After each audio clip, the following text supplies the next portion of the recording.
Today, I hope you're all are doing well. Today, I'll be talking about a value that's often mentioned but rarely understood deeply: compassion.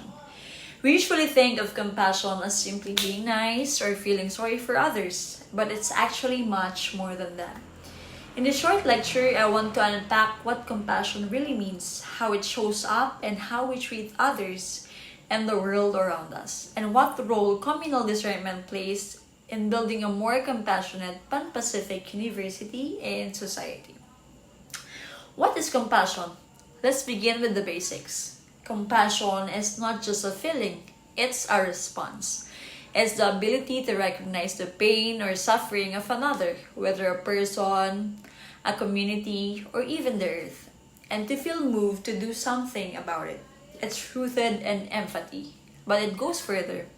Empathy feels, compassion acts. It's choosing to care even when it's inconvenient. It's being present even when it's uncomfortable. Compassion isn't about saving others or fixing everything. It's about being with others in their suffering and doing what we can to ease it. And most importantly, compassion doesn't pick and choose. It's just for people who look like us, think like us, or agree with us. It's for everyone and everything. How compassion is expressed. Now, how do we express compassion? First, through our relationships with others. Compassion means listening without judgment, checking on a friend, or standing up for someone being left out or mistreated. It's in the little things. Sacrificing our own comfort, make peace for someone else's dignity. It also shows up in how we care for the environment. Climate change, pollution, deforestation, these are all symptoms of a world where compassion is missing. When we exploit the environment for profit or convenience, we ignore the silent suffering of creation. And of those most affected by environmental degradation, usually the poor and marginalized. So when we take action, whether by reducing waste, joining cleanup drives, or advocating for sustainability, we are showing compassion not just to nature, but to future generation who will inherit what we left behind. But compassion is not just an individual thing. That's where communal discernment comes in.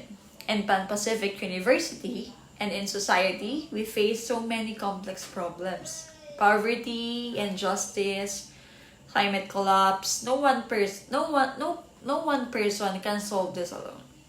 We need spaces where people come together, reflect together, and decide together what kind of community we want to be. Communal discernment means we don't act impulsively. We take time to listen to each other, to the affected, and even to the voice of the spirit.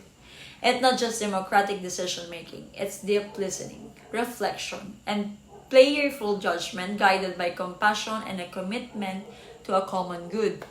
Here at PU, this can look like student consultations, inclusive policies and outreach programs, and a decision that put people and the planet first, not just productivity or prestige.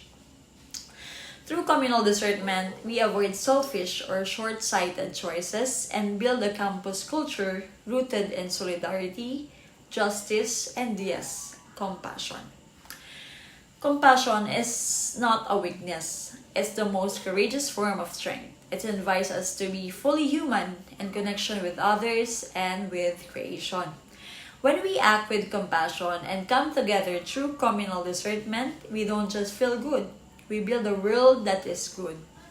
Let's continue to make a Pan Pacific University not just a place of learning, but a community of compassion. Thank you, and may your choices always be guided by both the heart and common good.